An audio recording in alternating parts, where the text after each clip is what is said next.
Lo llaman el guardián del protocolo Windsor, el hombre que opera desde las sombras. Pero Sir Alistair Finch acaba de romper su propio código.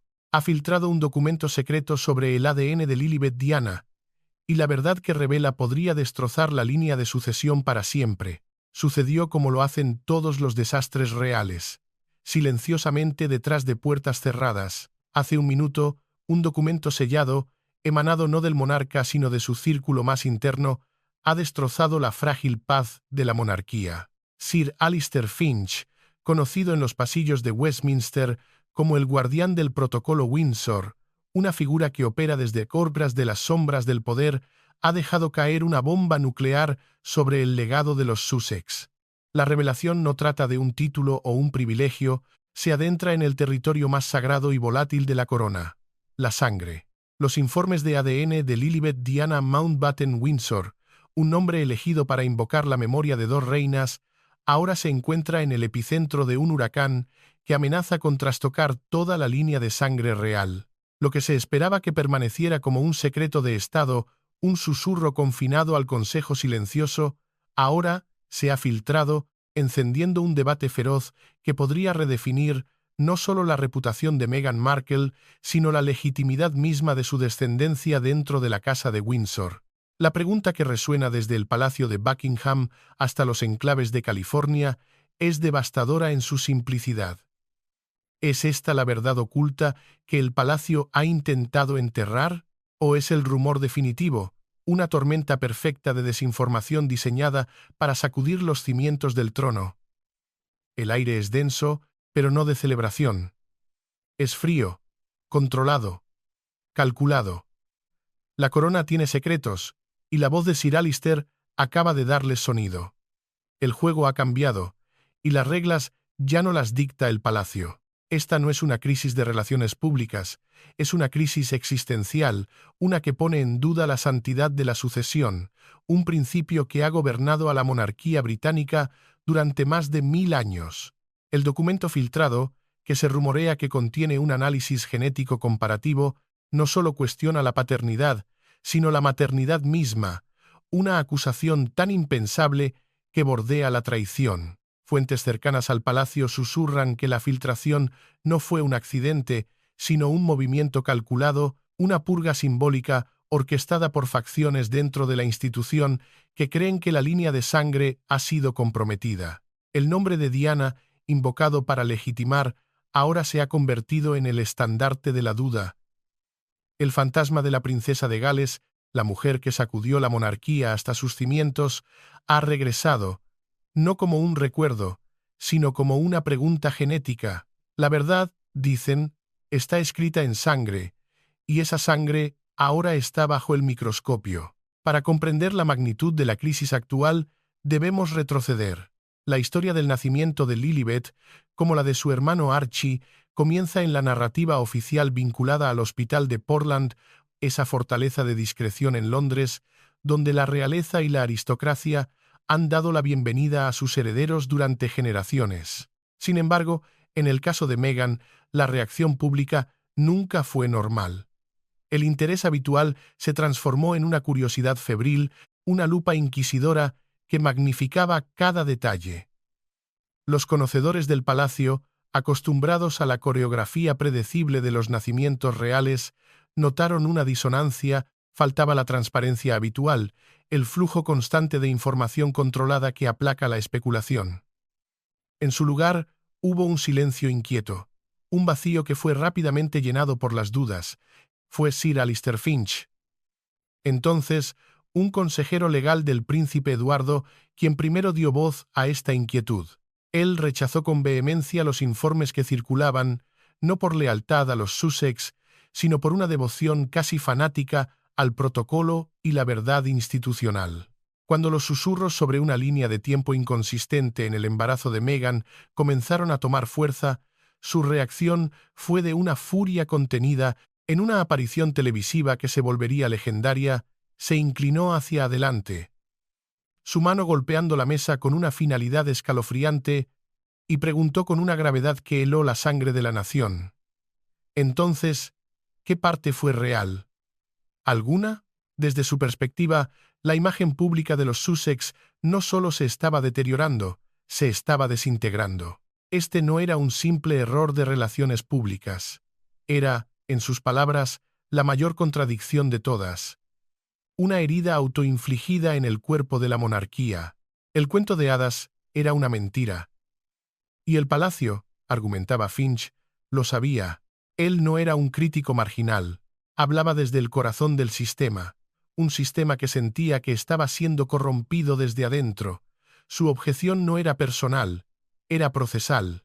La corona, insistía, no es solo un símbolo, es una responsabilidad, y parte de esa responsabilidad es una honestidad brutal con la historia. La narrativa de los Sussex, con sus agujeros y sus convenientes omisiones, era para él un ataque a la historia misma. Las paredes del hospital de Portland, que habían guardado tantos secretos reales con dignidad, de repente parecían cómplices de un engaño.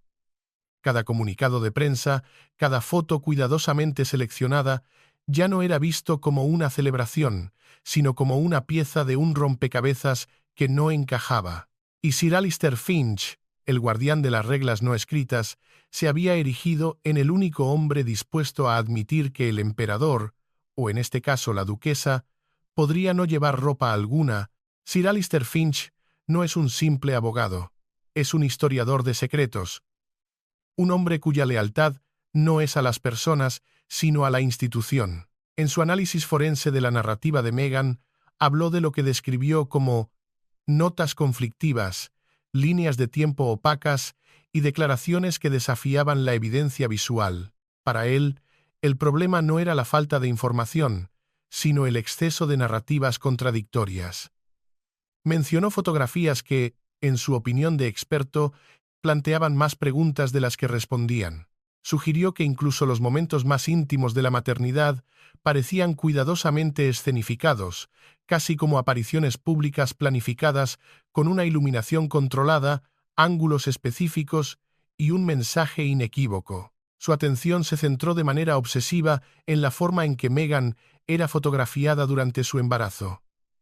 Afirmó que las imágenes y los vídeos no siempre parecían consistentes. A veces, su vientre parecía más alto, otras más bajo. En ocasiones, lo sostenía con una posesividad protectora. En otras, su postura era libre y sin restricciones. Mientras que muchos argumentaban que estas diferencias eran naturales, producto de la ropa, la postura o el ángulo de la cámara, Sir Alistair insistía en que no eran aleatorias. Veía un patrón, una coreografía deliberada. Afirmó que la línea de tiempo pública del embarazo no coincidía con lo que él creía que estaba sucediendo silenciosamente detrás de puertas cerradas. En su opinión, el secretismo que rodeaba el embarazo no se trataba solo de privacidad. Se trataba de dar forma a una historia, de controlar una percepción. Y en el corazón de esa percepción, argumentaba, había una inconsistencia fundamental que amenazaba la credibilidad de todo el edificio. La corona siempre ha reclamado control sobre el tiempo, sobre la narrativa. Cada momento de la vida de un miembro de la realeza está contabilizado, excepto, al parecer, los de Meghan. Su línea de tiempo, según Finch, no solo tenía agujeros, tenía heridas. Heridas en la tela de la credibilidad real. Para Sir Alistair, la evidencia era abrumadora no en su singularidad, sino en su acumulación. Era un goteo constante de pequeñas anomalías que, juntas, formaban un océano de dudas. No era afecto lo que Meghan buscaba, argumentaba. Era legitimidad, y estaba dispuesta a construirla sobre cimientos de arena. El veredicto de Finch era clínico, brutal y final. La narrativa del embarazo de los Sussex no era una historia, era una operación. Y él estaba allí para desmantelarla, pieza por pieza. La acusación de Sir Alistair alcanzó su punto álgido cuando invocó la existencia de lo que en los círculos internos se conoce como el archivo gris. Este no es un documento oficial, sino una colección de memorandos, correos electrónicos y registros internos del palacio que narran la historia no oficial, la que nunca ve la luz del día. Sir Alistair afirmó que un informante, Un miembro del personal, horrorizado por las discrepancias, le había filtrado una línea de tiempo real.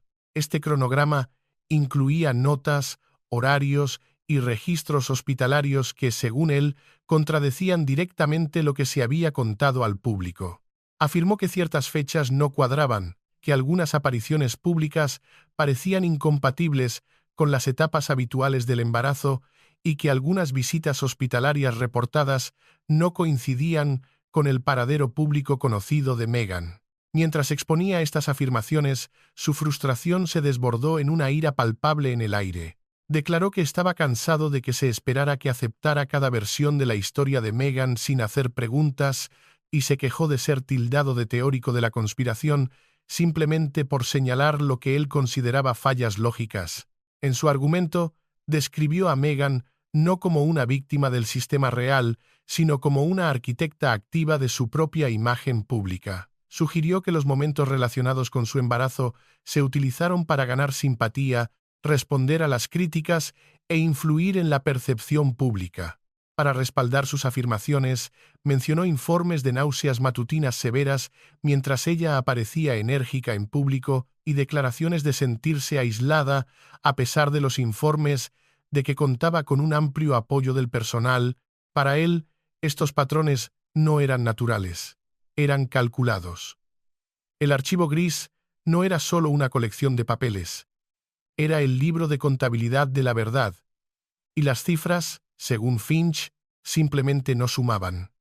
Cada entrada, cada correo electrónico, cada nota de un asistente, contribuía a una narrativa de duplicidad. No se trataba de un simple malentendido, era una campaña de desinformación deliberada llevada a cabo desde el interior de las murallas del castillo. La ira de Finch no era la de un hombre que busca atención, sino la de un guardián cuyo santuario ha sido profanado. Estaba presenciando la reescritura de la historia en tiempo real, no por la fuerza, sino por la manipulación emocional. Y para un hombre que creía que la monarquía se basaba en la confianza, esta era la traición definitiva. La controversia de las fotografías se convirtió en un campo de batalla digital. Aunque un embarazo es diferente para cada persona, los críticos, liderados por la lógica implacable de Sir Alister, argumentaban que los cambios en la apariencia de Meghan no parecían seguir una progresión natural. Las diferencias, afirmaban, eran demasiado drásticas y ocurrían en periodos de tiempo demasiado cortos. En una aparición se la veía claramente embarazada, moviéndose con la cautela de una futura madre. En otra, a veces con solo unos días de diferencia, parecía mucho más ágil, su cuerpo menos restringido, su vientre menos prominente. Debido a esto, observadores obsesivos comenzaron a estudiar las fotos con una precisión forense. Guardaban capturas de pantalla, comparaban imágenes una al lado de la otra y construían líneas de tiempo visuales de sus apariciones públicas. Cuando las imágenes se colocaban juntas, las diferencias se volvían, para ellos, innegables. No se trataba de una sola foto extraña que pudiera explicarse fácilmente. Creían estar viendo un patrón recurrente. En algunas fotos aparecía visiblemente embarazada, en otras parecía más relajada y físicamente libre. La discusión se extendió por las redes sociales, llenando los foros con debates y especulaciones. Con el tiempo, una sensación de incertidumbre comenzó a calar, incluso entre aquellos que no podían explicar claramente por qué. Cuando Sir Alister mencionó más tarde las afirmaciones sobre los documentos del archivo gris, muchos sintieron que cualquier duda restante se solidificaba, transformándose en una sospecha fría y persistente. La vista del público estaba siendo entrenada para ver no a una madre, sino una actuación. Cada gesto, cada pose, era analizado no por su contenido emocional, sino por su consistencia narrativa. El cuerpo de la duquesa se había convertido en una pieza de evidencia en el tribunal de la opinión pública. ¿Era el vientre un accesorio? ¿Era la maternidad un disfraz? Estas preguntas, antes impensables, ahora se planteaban abiertamente en los rincones más oscuros de Internet y lentamente comenzaban a filtrarse en la conciencia general. La defensa de la privacidad de los Sussex comenzó a sonar hueca para muchos. ¿Cómo se puede exigir privacidad mientras se escenifica meticulosamente cada aparición pública? La contradicción era demasiado flagrante para ser ignorada. El vientre cambiante de Meghan Markle se convirtió en un símbolo, no de la maternidad, sino de la inconstancia de la verdad en la era de la imagen. La afirmación más dañina del archivo gris se refería a una contradicción logística que parecía irresoluble. Según los informes que Sir Alister blandía como un arma, las notas de programación interna del personal registraban citas hospitalarias para Meghan en los mismos días en que se la veía asistiendo a eventos públicos de alto perfil en Londres.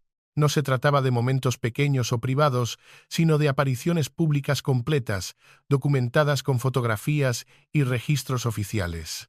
La monarquía opera con la precisión de un reloj suizo. Cada momento de la vida de un miembro de la realeza está contabilizado. La idea de que una duquesa pudiera estar en dos lugares a la vez, en una consulta médica y en un compromiso oficial, era una violación fundamental de la lógica del palacio. Además, las líneas de tiempo del embarazo no son flexibles. Las citas médicas y el progreso natural de la gestación no pueden simplemente reorganizarse como reuniones en un calendario. El cuerpo sigue su propio proceso natural, no los horarios públicos ni la planificación de relaciones públicas. Para los críticos, esta discrepancia era la prueba definitiva, era la grieta en la fachada, el detalle que no encajaba y que, por lo tanto, ponía en duda toda la estructura. ¿Cómo podía alguien ser registrado en dos lugares al mismo tiempo? ¿Cómo podía un vientre parecer cambiar tan claramente en tan poco tiempo? La monarquía siempre ha sabido cómo enterrar historias, pero esta vez la historia se negaba a permanecer enterrada. Esta anomalía en el calendario no era un simple error administrativo. Para Sir Alister era evidencia de un elaborado teatro, una producción diseñada para crear la ilusión de normalidad mientras algo completamente diferente ocurría tras el telón. Se preguntaba si la historia del embarazo no era más que una distracción, una cortina de humo para ocultar una verdad mucho más inconveniente. El palacio, que normalmente controla cada variable, parecía haber perdido el control de su propia narrativa, o peor aún, podría haber sido cómplice en la creación de una falsa. La cita secreta en el calendario real se convirtió en la pieza central de la conspiración, el punto en el que todas las demás inconsistencias convergían. Ya no se trataba de si el vientre parecía más grande o más pequeño, se trataba de si el vientre existía en el marco de tiempo que se presentaba al mundo. Y esa pregunta, una vez formulada, era imposible de ignorar. Otro detalle que se mencionó fue el plan ampliamente difundido de que Meghan deseaba un parto en casa en Frogmore Cottage. Esta idea encajaba perfectamente con la imagen que muchos asociaban con ella en ese momento. Algo más privado, tranquilo y personal, ligeramente diferente de los tradicionales nacimientos reales en el hospital. Se presentó como un deseo de hacer las cosas a su manera dentro de la familia real, de forjar un camino más natural y menos institucional. La narrativa era poderosa. La duquesa, buscando un santuario lejos de las miradas indiscretas del mundo, eligiendo la comodidad de su hogar para uno de los momentos más sagrados de la vida. El público en general aceptó esta idea como parte de su deseo de independencia y privacidad. Sin embargo, para los observadores más cínicos del palacio, y ciertamente para Sir Alister, esto era simplemente otro capítulo en una narrativa cuidadosamente construida. ¿Quién organiza la paternidad como una campaña de relaciones públicas? ¿Quién redacta varias versiones del anuncio del nacimiento de un bebé antes de que ocurra? Estas preguntas, susurradas al principio, comenzaron a ganar volumen. El cuento de hadas de un parto tranquilo en Frogmore se estaba convirtiendo en el telón de fondo de un misterio mucho más oscuro.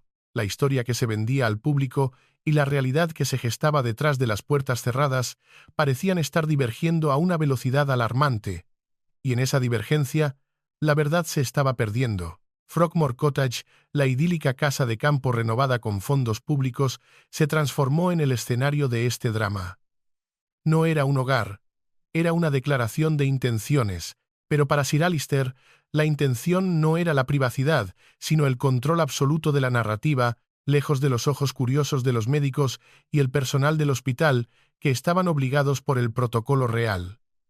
Un parto en casa significaba que no habría registros hospitalarios que pudieran contradecir la historia oficial. No habría testigos institucionales.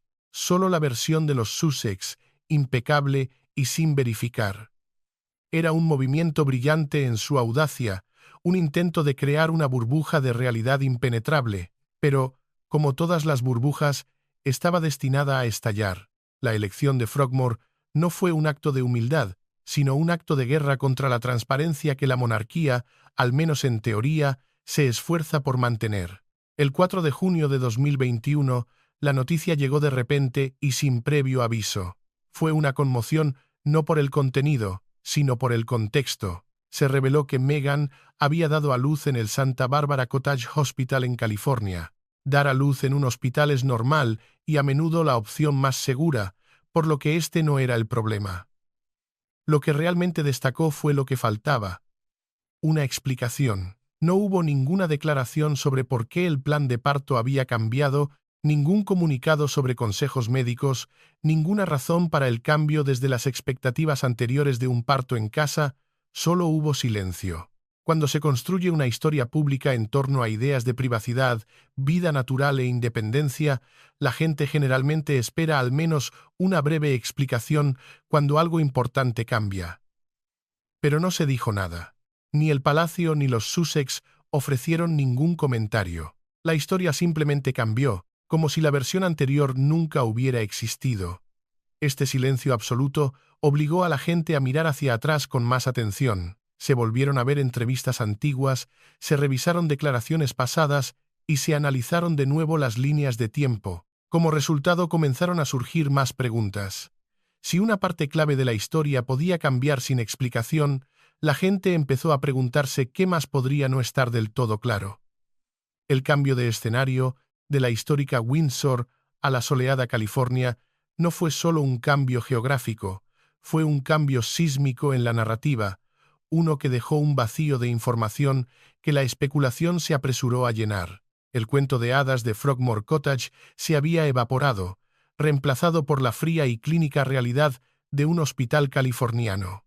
El silencio no fue una omisión, fue una declaración, fue un acto deliberado de borrar la historia, de reescribir el pasado reciente sin dar explicaciones. Para los críticos, este era el modus operandi de los Sussex en su máxima expresión. Presentar una narrativa, permitir que se arraigue en la conciencia pública y luego cambiarla sin rendir cuentas, dejando tras de sí un rastro de confusión y desconfianza. El anuncio silencioso desde California no fue solo el final de la historia del embarazo, fue el comienzo de una nueva era de escepticismo, una en la que cada palabra, cada imagen y cada silencio de los Sussex sería sometido a un escrutinio implacable. La confianza, una vez rota, es casi imposible de restaurar.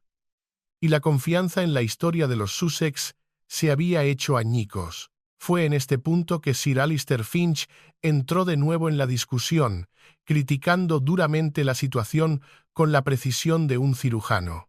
Afirmó, citando sus fuentes internas, que se habían preparado varias versiones del anuncio del nacimiento de Lilibet incluso antes de que la niña naciera, cada una diseñada para una reacción mediática específica. La prueba de esta manipulación, argumentó, se hizo evidente en el manejo del anuncio oficial.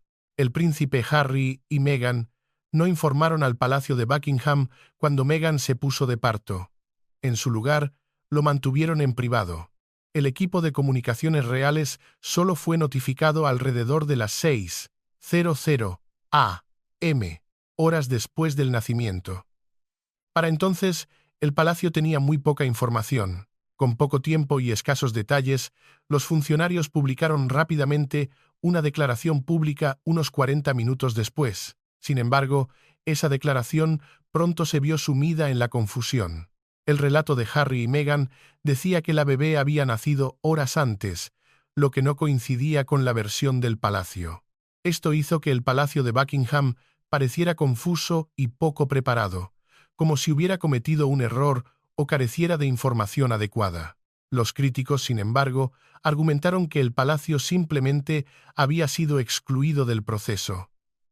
Algunos creían que esto no fue un error o una falta de comunicación, sino una elección deliberada de Harry y Meghan para controlar el tiempo y el mensaje, dejando al palacio en desventaja. Fue una purga simbólica de la autoridad del palacio, un acto que demostraba quién tenía realmente el control de la narrativa. No fue una simple descoordinación, fue un golpe de estado informativo. Al retener la información, los Sussex no solo controlaron el momento del anuncio, sino que también humillaron a la institución que habían dejado atrás, hicieron que el Palacio de Buckingham pareciera obsoleto e impotente, una reliquia de una era pasada que ya no podía controlar ni a sus propios miembros. Sir Alister vio esto como la táctica definitiva en su guerra de percepciones. No se trataba de proteger la privacidad de un recién nacido, se trataba de afirmar el poder. Al dejar al palacio a oscuras, Harry y Meghan declararon su independencia no solo de la familia, sino de la maquinaria de la monarquía misma. Fue un movimiento audaz, calculado y, para los tradicionalistas como Finch, profundamente insultante. La guerra de los comunicados no se libró con armas, sino con silencios estratégicos y revelaciones cronometradas, y en esa primera batalla los Sussex habían ganado. La situación se volvió más notoria cuando se hicieron comparaciones con la forma en que otros miembros de la familia real, específicamente Catherine, la princesa de Gales, manejaban eventos vitales similares. Catherine era vista saliendo de la famosa ala Lindo del hospital St. Mary's pocas horas después de dar a luz. Aparecía impecable, serena y perfectamente compuesta. Llevaba tacones altos, su cabello estaba cuidadosamente peinado y su maquillaje era impecable. Sostenía con delicadeza a su bebé recién nacido y se detenía para las fotos, ofreciendo al público su primera visión del niño. Hizo esto mismo después del nacimiento de cada uno de sus 3 hijos. Cada vez parecía tranquila, firme y feliz, como si entendiera la importancia histórica del momento. Para muchos, esto no era solo una cuestión de apariencia o moda, era un signo de deber, un respeto por la tradición real y la elección de compartir un momento personal y alegre con la nación. Se sentía genuino, casi como decir, compartimos esta felicidad con ustedes. En contraste, el enfoque de Meghan y Harry era visto como más privado, menos predecible y, para algunos, errático. El proceso de Catherine seguía un patrón claro. Un anuncio oficial, una aparición en el hospital, fotografías para el público y luego un regreso a la vida familiar privada. Creaba una sensación de claridad y consistencia. El enfoque de los Sussex, con sus cambios de planes y su control estricto de la información, creaba incertidumbre y sospecha. La comparación no era solo estética, era simbólica. Representaba 2 visiones de la monarquía, una de deber y tradición y otra de narrativa personal y control. Catherine, la futura reina consorte, entendía que el nacimiento de un heredero no es un evento privado, es un evento de Estado. Su aparición en las escaleras del ala Lindo no era vanidad, era un contrato visual con el pueblo británico. Era la reafirmación de la continuidad, la promesa de que la línea de sangre perdura. Meghan, por otro lado, parecía ver el nacimiento de sus hijos como un activo personal, un momento para ser monetizado y controlado. No compartido. La diferencia no podría haber sido más marcada. Una representaba la institución, la otra, el individuo. Y en esa dicotomía, la monarquía se enfrentaba a una elección fundamental sobre su futuro. En medio de las crecientes dudas, las entrevistas anteriores, especialmente la conocida entrevista con Oprah Winfrey, fueron reexaminadas bajo una nueva luz. La descripción que Meghan hizo de su experiencia sintiéndose sola, sin apoyo e infeliz dentro de la institución real había generado una inmensa simpatía. Sin embargo, los informes posteriores y los documentos del archivo gris, según Sir Alister, contaban una historia diferente.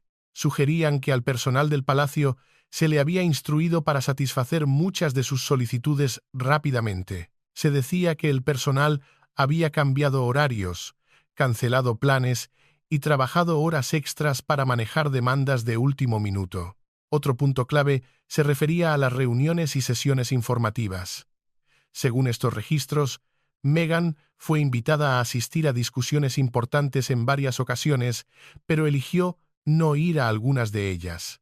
Más tarde, esas reuniones perdidas se describieron en público como si la hubieran excluido. Los críticos argumentaron que se le había dado la oportunidad de asistir, pero no siempre la aprovechó, y que esto se explicó posteriormente de una manera diferente. Desde este punto de vista, el personal del palacio estaba trabajando arduamente para cumplir con las expectativas, mientras ella todavía se describía a sí misma como sin apoyo. Cuando el público comenzó a percibir esta disonancia, la historia original comenzó a parecer menos clara.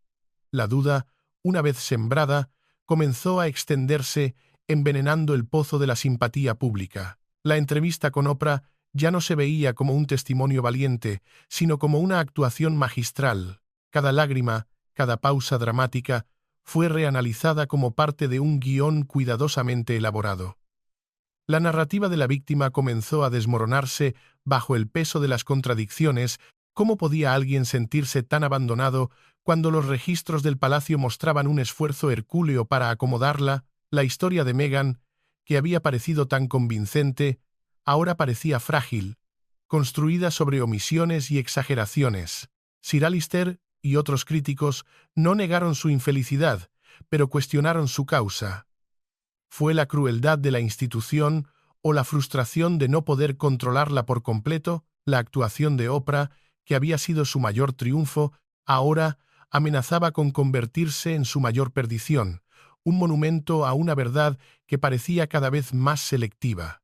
En medio de las numerosas afirmaciones que se hacían, las contradicciones que se señalaban y las supuestas pruebas que se compartían, Meghan y Harry no respondieron públicamente. No hubo una declaración oficial, ningún portavoz que saliera a hablar, ninguna defensa pública de amigos, ningún comentario del palacio y, crucialmente, ninguna acción legal.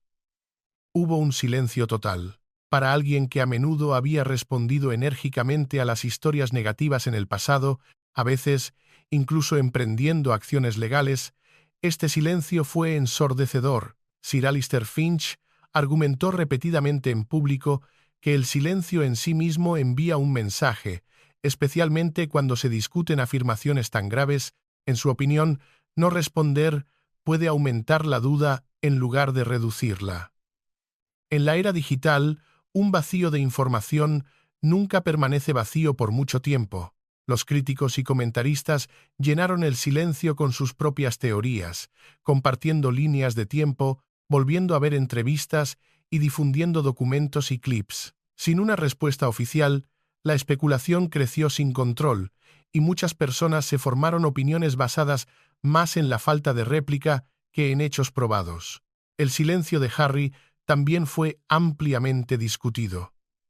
¿Por qué el príncipe que una vez luchó contra los paparazzi por su madre ahora permanecía en silencio mientras la legitimidad de su propia hija era cuestionada? El silencio no fue visto como una señal de dignidad, sino como una admisión tácita de que la narrativa oficial era indefendible. Era una muralla construida no de piedra, sino de indiferencia. Una fortaleza desde la cual los Sussex observaban cómo el mundo debatía su verdad. Pero las murallas, por muy altas que sean, no pueden contener los susurros. Y los susurros se estaban convirtiendo en un clamor. Cada día que pasaba sin una refutación, la narrativa de Sir Alister se solidificaba, pasando de ser una teoría de la conspiración a una posibilidad plausible en la mente de muchos. El silencio, que pretendía ser un escudo, se estaba convirtiendo en una jaula. En esa etapa, el problema ya no se trataba solo de un evento o una afirmación específica. Se había convertido en una conversación pública más amplia sobre la confianza misma. La gente ya no se preguntaba solo si los detalles individuales eran correctos o incorrectos. En cambio, muchos comenzaron a cuestionar si se podía confiar plenamente en la historia general que se presentaba. Para muchos observadores, la discusión se trasladó más allá de los pequeños hechos y se centró más en la credibilidad en su conjunto. La pregunta principal cambió lentamente de qué sucedió exactamente aquí. ¿Podemos confiar en lo que se nos dice? La duda no suele aparecer de golpe. Se construye poco a poco.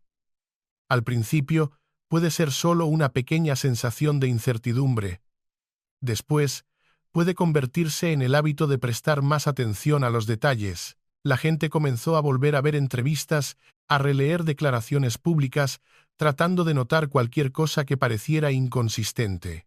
El problema, según los críticos, no se basaba en un error claro, sino que se desarrolló a través de muchos pequeños detalles que, vistos en conjunto, formaban un patrón difícil de creer. La confianza, una vez erosionada, es casi imposible de recuperar, y la moneda de la credibilidad de los Sussex se estaba devaluando rápidamente.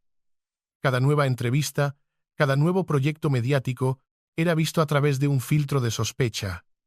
El público ya no era un receptor pasivo de su historia, se había convertido en un jurado escéptico. La erosión de la confianza fue un proceso lento y silencioso, pero sus efectos fueron devastadores. Había creado una brecha entre la narrativa de los Sussex y la percepción pública, una brecha que ninguna cantidad de relaciones públicas parecía capaz de cerrar. La monarquía, construida sobre siglos de confianza y deferencia, se encontraba de repente lidiando con una crisis de fe provocada no por un enemigo externo, sino por dos de los suyos. Con la confianza rota, la conversación inevitablemente regresó a su punto de partida: la sangre. La bomba de Sir Alister sobre los informes de ADN de Lilibet Diana ya no era una simple especulación, era el ancla de todas las dudas acumuladas. La discusión sobre el futuro de la monarquía y el papel de Lilibet dentro de ella se intensificó. Algunas personas comenzaron a preguntar si debería seguir siendo considerada parte de la línea de sangre real, el vínculo que la une a una de las instituciones más conocidas del mundo. Otros creían que podría ser el momento de que la monarquía adoptara una postura firme y la eliminara como una forma de demostrar que ciertas acciones no están en línea con sus valores. El nombre Diana en su certificado de nacimiento, que una vez fue visto como un homenaje, ahora se sentía como una profanación para algunos, un intento de escudarse tras el legado de la mujer que no pudieron silenciar. La única mujer a la que la institución pasó su vida tratando de dejar atrás acababa de regresar, no en los titulares, sino en sangre. La posición de la hija de los Sussex dentro de la familia real ahora parecía más incierta que nunca, porque esto ya no se trataba de la ley, se trataba de percepción, identidad e historia. Los fantasmas no pueden heredar el trono, pero los hijos sí, y la pregunta sobre la verdadera herencia de Lilibet se cernía sobre la casa de Windsor como una tormenta a punto de estallar. Legalmente, la existencia de una niña con un ADN cuestionable no alteraría la línea oficial de sucesión de manera inmediata, pero la monarquía no sobrevive solo por la ley, sobrevive por el mito, por la percepción pública de su legitimidad ininterrumpida.